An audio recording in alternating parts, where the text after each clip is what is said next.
Rioting in Paris is expected to enter day 5 over the alleged rape of a young man by police as dozens of arrests are made in the French capital. Also,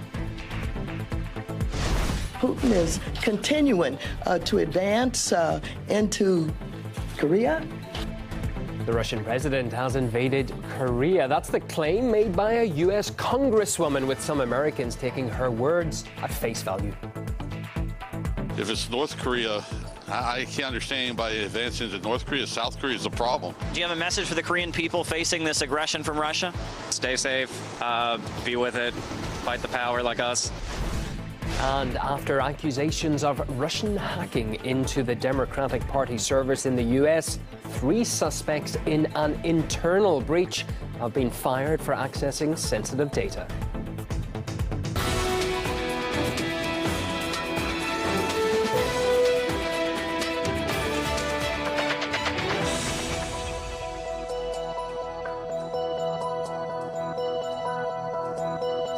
Around the clock across the world, this is RT International. My name is Ewan O'Neill. Welcome to the programme. Violence and unrest continues to grip Paris and its suburbs in support of a young man who claims he was sexually assaulted by police. France is expected to see a 5th day of riots against what protesters say are brutal police tactics.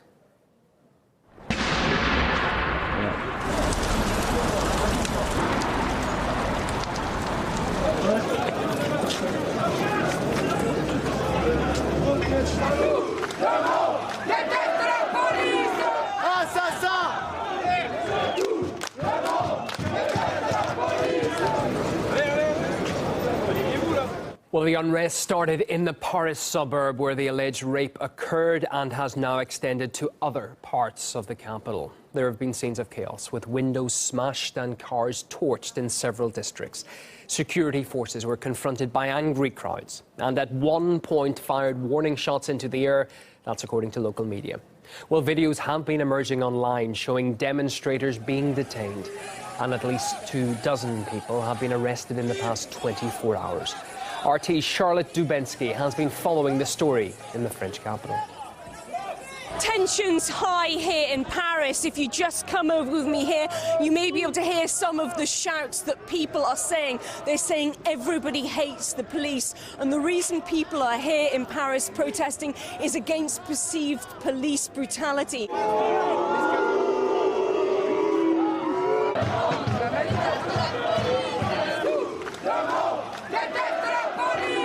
These protests follow an incident last Thursday in the northern suburbs of Paris, where a 22-year-old black man was allegedly assaulted by police officers. The police officers are now under investigation. They face 1 charge of rape and 3 charges of aggravated assault. They deny those charges, but people have come out again in Paris to protest this perceived police brutality. We were in Aulnay-sous-Bois, where that incident took place on Tuesday, and we were told that we had to leave the area by groups of youths. We had rocks thrown at us, and we actually saw some journalists being assaulted by the same group who had told us to leave. Now, here in Paris, you might be able to see there is a row of police officers. The riot police are out in force tonight, and what we have seen are crowds being dispersed across these streets, almost being kettled into areas. And if you just look down here, you'll see that the protesters have also been throwing bottles and smashing glass, not just at the riot police, but also at us, the media crews. We have been threatened here tonight. Tensions very high here in Paris. Thousands of people out on the streets to protest against police brutality.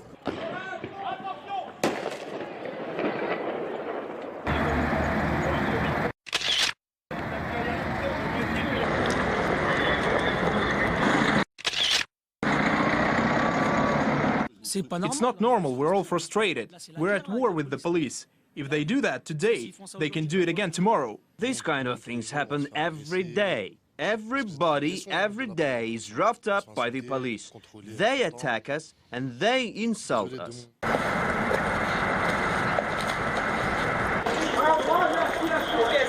In one incident, hooligans doused a police car with petrol and threw Molotov cocktails at police. Their goal is to kill officers. Well, commentator Jean-French Affairs told us the situation is spiralling out of control and the police are unable to cope. What's most terrible is the actual problem itself, and there's enough reason to be extremely angry with the police and to feel an incredible feeling of disappointment and distrust towards a group that should be there to protect civilians and to keep the peace. France supposedly has a state of emergency on, and so normally there should be a little bit of contact being taken with all of the populations and some background work done. And I'm afraid that maybe they haven't been doing enough of that, and that's why these riots have set off. The capacity for the police at this point to withhold everything might be in a state of non-preparation. The situation is very tensed, you know, in the Parisian suburbs, because in these no-go zones, they are not accustomed to see any policeman or any fireman, for instance, because each time they dare to enter the no-go territory, they are hurt, they are beat up, and sometimes they are deeply injured. So, yes, we have to admit it, in some parts of France, the French law is no longer applied. Vladimir Putin has invaded Korea. That's according to one US congresswoman who might need to go back to the drawing board before addressing the press again. Putin is continuing to advance into Korea. Did Maxine Waters just say that Russia is advancing into Korea? The Democratic congresswoman seems to be a little out of touch with current events, but perhaps it's an honest mistake. Let's find out if New Yorkers think that big bad Russia is invading Korea. Obviously, it isn't good. Yeah. I would need more information, but I'm a little concerned about Russia taking action on Korea without any other kind of input. If it's North Korea, I can't understand by advancing into North Korea. South Korea is a problem. Do you believe that Russia might be attacking Korea? Possibly. I think with everything going on now, there's a lot of people around the world, so anything's up in the air. We made this hashtag, actually, Stand for Korea, for the Korean people. Can you hold this for just a second? Sure. Do you have a message for the Korean people facing this aggression from Russia? Stay safe, be with it, fight the power like us, keep moving forward. Many people seemed confused by Waters' words, but didn't buy it. Are you concerned about the Korean people facing this onslaught from Russia? I don't think it's true. I have no idea, but it's not true. Probably a slip of the tongue. She probably meant Crimea, right? But, Oh. Yeah. It's pretty irresponsible, big error on her part. A lot of people are not so knowledgeable on a lot of topics. It bothers me that all of our elected officials don't seem to know what's going on or really are giving a lot of thought to what they're saying to the press. Overall, we're trying to fearmonger here in the U.S. because we want to build up this kind of intangible fear that's not really there, to kind of create our masses to do something in spite of what we actually want to do. How can a president who is acting in the manner that he's acting, and the fact that he is wrapping his arms around Putin while Putin is continuing to advance into Korea? Well, you might have expected someone to correct the congresswoman's slip during the conference for a bit of damage control. But the next speaker instead stole the show when speaking about the current U.S. president. We've seen nothing that we can work, but I can work with President Bush on, and I'm disappointed because I thought that there might be some interest because of what he said in the campaign. Well, from politicians confusing countries to media producing fake news, separating fact from fiction has become a tough task. Now, French newspaper Le Monde has come up with an app to help the public spot false information, but a helping hand may do more harm than good, as RT's Kate Partridge explains. At a time when we're being bombarded with fake news, a tool that will help you decide what's the fake news and what's genuine sounds like a fantastic idea. Well, the website for French newspaper Le Monde has come up with a special app to help you determine what is fake news. It's very simple to use. All you need to do is tap in the name of a website and it will give you a grade, either green, yellow or red. Green means that it's a creditable website, that it has reliable sources and that they've been checked. Yellow means that it could also be a solid news outlet, but it has made some mistakes, so perhaps treat with a little bit of scepticism. And red means that you should really treat this with some particular caution. We don't know, but we're looking at probably fake news here. And on that basis, I'm joined in the studio by French economist Jacques Sapir. Jacques, thank you very much for joining me. What do you think about the idea by Le Monde to create this website? They want to build a kind of firewall against fake news. Great. But seriously, it's mostly an ideological idea, you know. This is the idea of to say, well, we have the truth. The truth is what we are saying, and everything else is not the truth. We'll look at your own particular website, and that seems to be coming up yellow. What do you think of that? Everybody knows that we have to use sometimes this kind of information, but of course we are saying that, well, it's not confirmed. A panel run by a newspaper, and a newspaper which is notoriously known to be making very ideological stance. So I think that this idea is destroying the very thing that they want to build. Let's look, for instance, at the Washington Post. Yeah. The Washington Post has been caught red-handed in posting fake news because you look at some of the stories that came through. First of all, there was the story about the Russian hackers, when supposedly Russian hackers had gone through to the electrical outlet in Vermont. Le Monde too, because Le Monde reused the same information used by the Washington Post. And then later, of course, they had the correction as well. Yeah. And a similar thing happened when they were saying that about RT before. They were saying that RT had not responded to a particular issue about audience figures, and that was not the truth either. And of course then another correction followed. So working on that basis, shall we have a look at the Washington Post and see what they get when it comes to their own score? Unsurprisingly, it's green. Well, you know, I am green, my friends are green, and people who are not my friend are not green. That's all. That's exactly the rationale of the whole operation. Should we try how CNN goes and see what colour they come up with as well? What colour do you think? Green.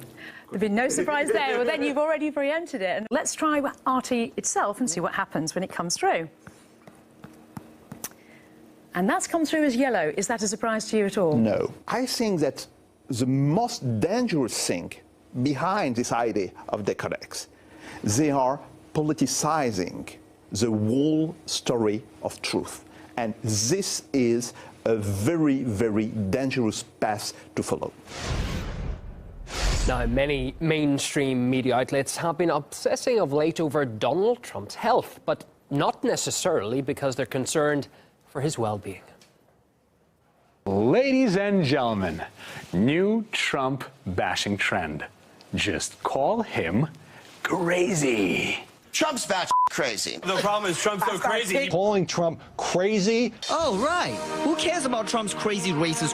See, serious experts are seriously discussing if Trump is seriously mentally unstable. Psychiatrists believe that Donald Trump is displaying too many symptoms of mental instability. He's unstable. Like mentally unstable? I too believe he's mentally unstable. So why is he unstable? Well, perhaps because he turns off his lights at night, eats red meat, and doesn't go to the gym. Apparently, all of the above are a sign of a serious mental illness. I mean, basically, we have a psychopath running for president. There's also the issue of mental health. Clinically insane. Or maybe it's just because old Trump bashing, like calling him everything from a racist to a pussy-grabbing misogynist. Donald Trump is racist? President who's endorsed by the KKK. Sexist? Well, just doesn't work anymore. Miguel Francis Santiago, RT. Coming up to 15 minutes into the programme, we will be back shortly hearing exclusively from Russia's UN representative on the renewal of the Ukraine conflict. Stay with us.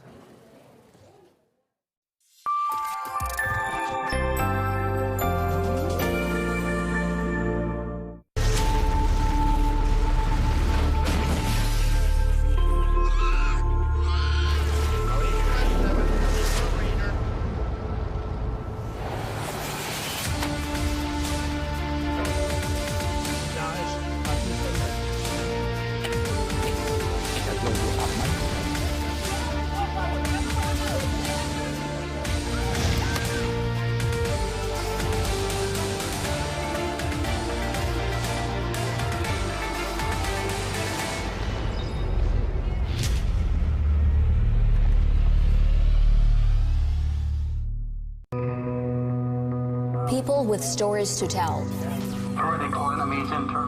Those who deserve to be heard. Studied inside out, but still with unrevealed secrets. Leaders, politicians, thinkers, and witnesses. They're here to speak. Are you there to hear?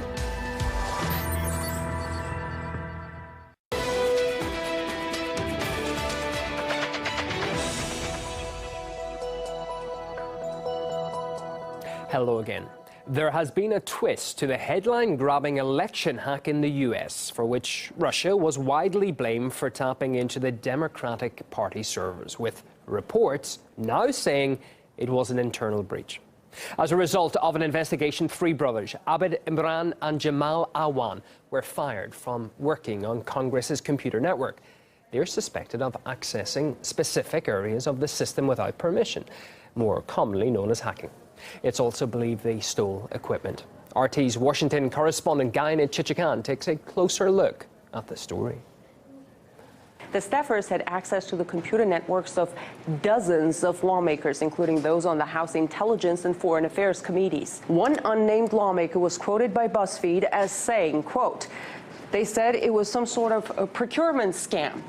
But now I'm concerned that they may have stolen data from us, emails. Who knows?" Meanwhile, a number of congressional members who employed the 3 IT specialists have already fired them, but not all. For instance, as of Monday, Congresswoman Debbie Wasserman-Schultz still employed one of the suspects, Imran, who is reported to have worked for her since 2005. Just a reminder, Debbie Wasserman-Schultz was forced to resign from her position as the Democratic National Committee chair after her emails were leaked to the public. She, along with the Democratic Party and the U.S. intelligence community, blamed the Russian government. While the alleged hack by Russia was the main story in town, other security breaches seem to have flown under the radar. In October, police arrested National Security Agency contractor Harold Martin, who, according to prosecutors, stole a staggering 50 terabytes of government data, some of it marked secret or top secret. The prosecutors say the theft occurred over a period of 20 years as Martin worked with different government agencies. Chances are you've never heard of him. Anyway, with staff like this, who needs Russian hackers? In Washington, I'm Ganesh Shakyan, RT. Human rights organisation Reprieve has published an article claiming UK authorities have provided training and assistance to Bahraini police on how to gather evidence against activists. The organisation claims secret training also comprised sessions on the use of water cannon, dog handling and public order tactics. Now, this comes amid outgoing concerns about serious abuses by Bahrain's law enforcement agencies. Now, human rights advocates have repeatedly called on the international community to take action against police brutality in the country. Now, back in November 2016, Amnesty International filed a report on the situation in Bahrain, which noted that the country's prime minister reportedly told police officials that the law does not apply to them. Now, we have spoken to a former member of Bahrain's parliament. He believes the UK is only adding to the issue.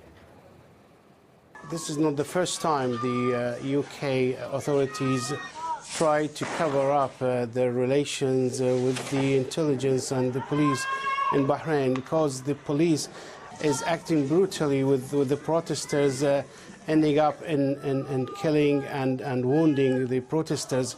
So it is kind of a shame for the British authorities to disclose that they are also behind these trainings. They have not been successful in training the Bahraini police to stop committing bloodshed and the killing, whether on the street or inside the prison, and the torture. Just a few months ago, when the UK Prime Minister went to Bahrain, there were lots of pressure that she will be dealing with the deterioration of the human rights situation in Bahrain, and she did say that she will not give her back to that issue. But once she was in Bahrain, she only supported whatever the brutal regime of Bahrain is doing. That's why, because of lots of criticism against the UK government, I believe they tend to hide these acts. Well, the UK government previously denied providing public order training to Bahrain, saying they have not funded any programmes in the kingdom focused on public order. However, Belfast police confirmed they welcomed officers from Bahrain for a study period in Northern Ireland back in 2015. Russia's permanent representative to the UN has voiced his concern over a recent escalation of the conflict in eastern Ukraine. Vitaly Churkin spoke exclusively to RT. Those who are provoking those manifestations of violence in eastern Ukraine, this may be one of their goals.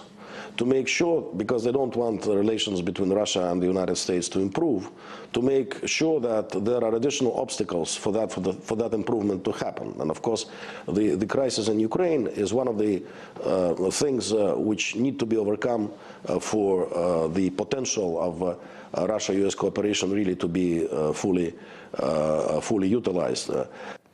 Well, the conflict between Ukraine's army and pro-independence forces has been ongoing for almost 3 years now. Last week, the Russian Foreign Ministry accused Ukrainian forces of shelling residential areas, killing more than 30 civilians. Soon after, President Trump spoke to President Poroshenko of Ukraine and pledged his support in restoring peace to the region. With more on all that, here's Alexei Yarshevsky. Trump recently said himself that there's no adequate information for them to make a conclusion. And despite that, Nikki Haley, the new colleague of Vitaly Churkin within the United Nations Security Council, started off her tenure with a sharp criticism of Russia's actions. He says that this is not something completely unexpected, and they still had a very positive conversation with her afterwards on Ukraine and many other issues. And this is not something that could scupper what could be a very good relationship, as Churkin believes, between Washington and Moscow now with the new U.S. administration. One very interesting issue, which is now making a lot of noise here in the United States, is how exactly the rhetoric against Iran coming from the Trump administration can hamper the potential detente or reset of ties between Moscow and Washington. I mean, it's hardly a secret to anyone that Russia and Iran have been close partners, and there's been some rather hostile rhetoric coming from the Washington administration recently about Iran, especially after the ballistic missile test. Trump himself this week said that Iran was terrorist state number one. So I asked Ambassador Churkin how Iran could potentially play into the triangle of relations between Iran, U.S. and Russia. This hue and cry about Iranian missile launches, ballistic missile launches, I was surprised actually to hear even American experts speaking on like CNN, describing the situation about ballistic missile launches. They're saying, well, this is a violation of bans by UN Security Council. Those bans were there before. All those bans were lifted when the arrangements on the nuclear, nuclear problem, Iranian nuclear problem were reached. And in international life, of course, you have to differentiate between your emotions, what you want to see, but also and what you are really sort of has the right to expect from another country. So you've heard it yourself, the notion by Churkin that there should be no emotions in diplomacy. This is something that he hopes for, and he told me that Moscow is not expecting any miracles to happen, at least in any time soon, in the relations between the U.S. and Russia. But I guess we'll see more by the time when Tillerson and Lavrov have their first meeting. Coming up here on RT International, going underground with host Afshin Ritanzi. But if you're watching us in the UK or Ireland, it's the untold story of those who've suffered under the brutal campaigns of Uganda's long-running president.